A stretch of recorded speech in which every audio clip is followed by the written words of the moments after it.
I did work in one bar in Glasgow. I loved that job. It was the upstairs bar of a restaurant called the Ubiquitous Chip in Glasgow.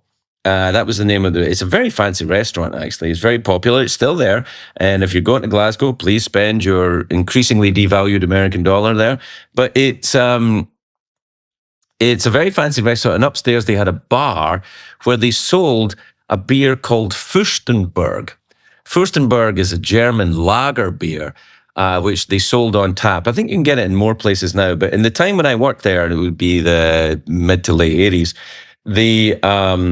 that was the only place that I knew of, certainly in Scotland, that I knew of, that you could buy Furstenberg lager beer on tap. Now, this stuff is very, very strong.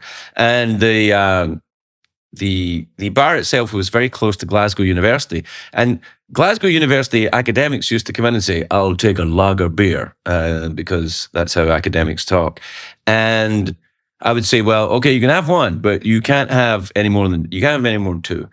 And they would have two of them, and they'd be like, "What are you talking about?" And they'd have four, and then we'd have to call the police. It's a very strong beer, is what I'm saying. Furstenberg lager beer. And I worked in that bar. I loved that job. Working in that bar, I think, was the best training ever for what I ended up doing later on, like doing stand up and doing, the late night show and interview shows and stuff, and even game shows, because it was very improvisational. You were dealing with a lot of noise and a lot of different stimulus, a lot of different people all trying to get your attention, and you had to improvise.